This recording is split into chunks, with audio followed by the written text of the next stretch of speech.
ನಮಸ್ಕಾರ ಸ್ನೇಹಿತರೆ. ಕರ್ನಾಟಕ ರಾಜ್ಯದ ಎಲ್ಲ ರೈತ ಬಾಂಧವರಿಗೆ ನಮ್ಮ SB ಹೊರ್ತಿ ಯೂಟ್ಯೂಬ್ ಚಾನಲ್ ವತಿಯಿಂದ ಇವತ್ತಿನ ವಿಡಿಯೋ ನೋಡಲು ತುಂಬ ಆತ್ಮೀಯ ಆಧಾರದ ಸ್ವಾಗತ.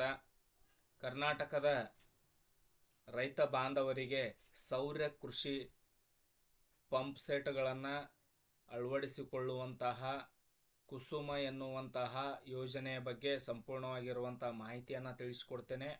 ಈ ಒಂದು ಯೋಜನೆ ಅಡಿಯಲ್ಲಿ ಸರ್ಕಾರ ನಿಮಗೆ ಸಬ್ಸಿಡಿ ದರದಲ್ಲಿ ಸೌರ ಪಂಪ್ ಸೆಟ್ ಪಡೆಯಲು ಅರ್ಜಿಗಳನ್ನು ಆಹ್ವಾನ ಮಾಡಿದೆ. ಸೋಲಾರ್ ಪಂಪ್ ಸೆಟ್ ನಿಮಗೆಲ್ಲ ಗೊತ್ತಿರ್ಬೋದು. ಸೋಲಾರಿಂದ ಪವರ್ ಸಪ್ಲೈ ಆಗುತ್ತೆ, ಪಂಪಿಂದ ನೀರು ಬರುತ್ತೆ. ಇಲ್ಲಿ ಇದಕ್ಕೆ ಸೌರ ಪಂಪ್ ಸೆಟ್ ಅಂತ ಕೂಡ ಕರೀತಾರೆ. ಸ್ನೇಹಿತರೆ, ಈ ಒಂದು ಯೋಜನೆ ಅಡಿಯಲ್ಲಿ ಸೆಂಟ್ರಲ್ ಗೌರ್ಮೆಂಟ್ ಸ್ಕೀಮ್ ಇದು ಆಲ್ರೆಡಿ ನಿಮಗೆಲ್ಲ ಗೊತ್ತಿರ್ಬೋದು. ಲಾಸ್ಟ್ ಟೈಮಲ್ಲೂ ಕೂಡ ಕುಸುಮ ಯೋಜನೆ ಬಗ್ಗೆ ನಾನು ವಿಡಿಯೋ ಮಾಡಿದ್ದೆ. ಇಲ್ಲಿ ನೇರವಾಗಿ ಅರ್ಜಿಯನ್ನು ಯಾವ ರೀತಿ ಹಾಕಬೇಕಂತ ಕೂಡ ತಿಳಿಸ್ಕೊಡ್ತೇನೆ. ಇಲ್ಲಿ ಏನು ಹೇಳಿದ್ದಾರೆ ಅದನ್ನು ಗಮನಿಸಿ. ರಾಜ್ಯ ಸರ್ಕಾರದಿಂದ ರೈತರಿಗೆ ಹಗಲು ವೇಳೆಯಲ್ಲಿ ನೀರಾವರಿ ಸೌಲಭ್ಯವನ್ನು ಒದಗಿಸುವ ಮಹತ್ವಾಕಾಂಕ್ಷಿ ಸೋಲಾರ್ ಪಂಪ್ಸೆಟ್ ಯೋಜನೆ ಕುಸುಮ ಬಿ. ಸಬ್ಸಿಡಿ ದರದಲ್ಲಿ ಸೌರ ಪಂಪ್ಸೆಟ್ ಪಡೆಯಲು ರೈತರಿಗೆ ಸುವರ್ಣಾವಕಾಶ ಅಂತ ಹೇಳಿದ್ದಾರೆ. ನೆಕ್ಸ್ಟ್ ಏನು ಹೇಳಿದ್ದಾರೆ ಸ್ನೇಹಿತರೆ, ಇಲ್ಲಿ ನೋಡ್ಬೋದು.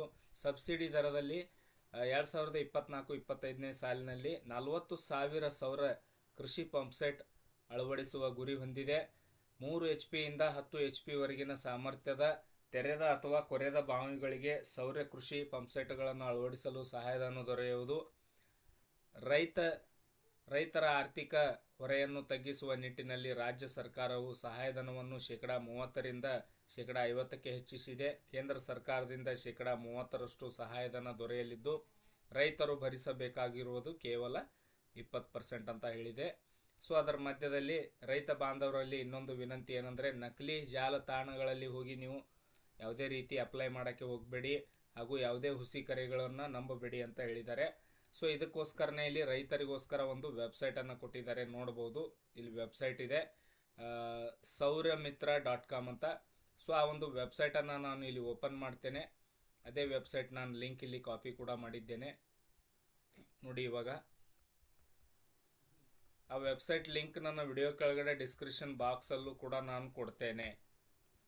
ಇಲ್ಲಿ ನಾನು ಇವಾಗ ಪೇಸ್ಟ್ ಮಾಡ್ತೇನೆ. ಪೇಸ್ಟ್ ಮಾಡಿ ಕೊಟ್ಟಾಗ ಇಲ್ಲಿ ಆ ಒಂದು ವೆಬ್ಸೈಟ್ ಓಪನ್ ಆಗುತ್ತೆ. ಅರ್ಜಿ ಸಲ್ಲಿಸೋದು ಈ ರೀತಿಯಾಗಿ. ಫಸ್ಟಲ್ಲಿ ಇಲ್ಲಿ ಏನು ಬರುತ್ತೆ, ಆಲ್ರೆಡಿ ನೀವೇನಾದರೂ ಅನಧಿಕೃತ ಪಂಪ್ಸೆಟ್ಗಳನ್ನು ಅಳವಡಿಸಿಕೊಂಡಿದ್ದರೆ ಅದು ಸಕ್ರಮಗೊಳಿಸಬಹುದು ಅಂತ ಕೊಟ್ಟಿದ್ದಾರೆ.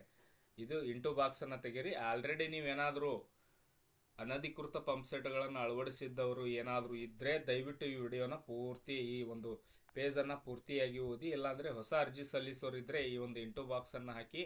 ಇಲ್ಲಿ ನೀವು ಈಗಾಗಲೇ ಇಲ್ಲಿ ಭಾಷೆ ಕೇಳುತ್ತೆ, ಕನ್ನಡ ಮತ್ತು ಇಂಗ್ಲೀಷಲ್ಲಿ 2 ಭಾಷೆಯಲ್ಲಿ ಇರುತ್ತೆ. ಕನ್ನಡನ ಸೆಲೆಕ್ಟ್ ಮಾಡ್ಕೊಳ್ಳಿ. ನೀವು ಈಗಾಗಲೇ ಅಕ್ರಮ ಸಂಪರ್ಕದ ನೀರಾವರಿ ಪಂಪ್ಸೆಟ್ನ ಸಕ್ರಮವಾಗಿ ವಿಸಕ್ಕಂಗೆ ಹಣ ಪಾವತಿಸಿದ, ವಿಸಕ್ಕಂಗೆ ಅಂದರೆ ವಿದ್ಯುತ್ ಸರಬರಾಜು ಕಂಪನಿಗೆ ಅಂದಂಗೆ ಹಣ ಪಾವತಿಸಿದ ಗ್ರಾಹಕರೇ ಅಂತ ಕೇಳುತ್ತೆ. ಇಲ್ಲ ಅಂತ ಹಾಕಿ, ಯಾಕಂದರೆ ನೀವು ಹೊಸ ಅಪ್ಲಿಕೇಶನ್ ಹಾಕ್ತಾ ಇದ್ದೀರಾ. ಇಲ್ಲಿ ನಿಮ್ಮ ಒಂದು ಆಧಾರ್ ಕಾರ್ಡ್ ಸಂಖ್ಯೆ ಹಾಕಬೇಕು, ಯಾರು ಅರ್ಜಿ ಸಲ್ಲಿಸ್ತಿದ್ದಾರೆ ರೈತ ಬಾಂಧವರು. ನೆಕ್ಸ್ಟ್ ನಿಮ್ಮ ರಾಜ್ಯ, ಇಲ್ಲಿ ನಿಮ್ಮ ಜಿಲ್ಲೆನ ಸೆಲೆಕ್ಟ್ ಮಾಡ್ಕೋಬೇಕು. ಇಲ್ಲಿ ನೀವು ಯಾವ ಜಿಲ್ಲೆಯವರಿದ್ದೀರಾ. ನೆಕ್ಸ್ಟ್ ಇಲ್ಲಿ ತಾಲೂಕು ಬರುತ್ತೆ, ತಾಲೂಕು ಸೆಲೆಕ್ಟ್ ಮಾಡಿ. ನಿಮ್ಮ ಹೋಬಳಿ ಸೆಲೆಕ್ಟ್ ಮಾಡಿ. ನೆಕ್ಸ್ಟ್ ಇಲ್ಲಿ ನಿಮ್ಮ ಗ್ರಾಮ ಸೆಲೆಕ್ಟ್ ಮಾಡಿ.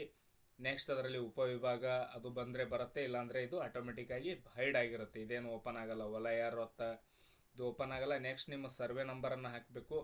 ಮುಂದೆ ಬಾರ್ ಸ್ಟಾರ್ ಏನಾದರೂ ಇದ್ದರೆ ಇಲ್ಲಿ ಮುಂದೆ ಬರುತ್ತೆ, ಬಾರ್ ಸ್ಟಾರ್ ಏನಾದರೂ ಇದ್ದರೆ. ಅದೆಲ್ಲ ಆದಮೇಲೆ ಇಲ್ಲಿ ಜಮೀನಿನ ಮಾಲೀಕರ ಹೆಸರು ಬರುತ್ತೆ, ಆಯ್ಕೆ ಮಾಡಬೇಕು. ಇಲ್ಲಿ ಆಧಾರ್ ನಂಬರ್ ಹಾಕಿದಾಗ ಜಮೀನಿನ ಮಾಲೀಕರ ಮೊದಲ ಹೆಸರು ಹಾಗೂ ತಂದೆ ಅಥವಾ ಗಂಡನ ಹೆಸರು ಹಾಕಬೇಕು. ನೆಕ್ಸ್ಟ್ ನೋಡಿ ಸ್ನೇಹಿತರೆ, ಇಲ್ಲಿ ನಿಮ್ಮ ಜಮೀನು ಎಷ್ಟಿದೆ ಅದರ ಡಾಟಾ ಬರುತ್ತೆ. ಇದನ್ನೆಲ್ಲ ಫಿಲ್ ಮಾಡಿ ಸರಿಯಾಗಿ ಹಾಕಿ. ಜಮೀನಿನ ಹೆಕ್ಟರ್ ಎಷ್ಟಿದೆ, ಎಷ್ಟು ಗುಂಟೆ ಇದೆ, ಎಷ್ಟು ಎಕರೆ ಇದೆ ಅದನ್ನೆಲ್ಲ ಹಾಕಿ ನೀವು ಇಲ್ಲಿ ಸಬ್ಮಿಟ್ ಕೊಡೋಕ್ಕೆ ಒಂದು ಬಟನ್ ಬರುತ್ತೆ. ಇಲ್ಲಿ ನೋಡಿ ನಾನು ತೋರಿಸ್ಕೊಡ್ತೇನೆ.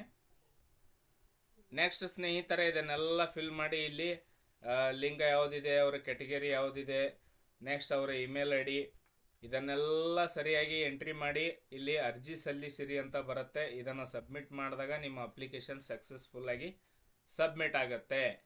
ಸೊ ಇದಕ್ಕೆ ಸಂಬಂಧಪಟ್ಟಂತೆ ಮಧ್ಯವರ್ತಿಗಳಿಗೆ, ದಲ್ಲಾಳಿಗಳಿಗೆ ಯಾರಿಗೂ ಹಣ ಕೊಡುವಂಥ ಅವಶ್ಯಕತೆ ಇಲ್ಲ ಅಂತ ಅವರು ನೇರವಾಗಿ ಇಲ್ಲಿ ನಿಮಗೆ ಮಾಹಿತಿಯನ್ನೇ ಕೊಟ್ಟಿದ್ದಾರೆ. ಸೊ ಸ್ನೇಹಿತರೆ, ಈ ರೀತಿಯಾಗಿ ಕುಸುಮ ಯೋಜನೆಗೆ ನೀವು ಅರ್ಜಿಯನ್ನು ಸಲ್ಲಿಸಬಹುದು. ದಯವಿಟ್ಟು ಈ ಒಂದು ವಿಡಿಯೋನ ಎಲ್ಲರಿಗೂ ಶೇರ್ ಮಾಡಿ. ಇದು ಈಗಾಗಲೇ ದಿನಪತ್ರಿಕೆಯಲ್ಲೂ ಇದರ ಬಗ್ಗೆ ಮಾಹಿತಿ ಬಂದಿದೆ.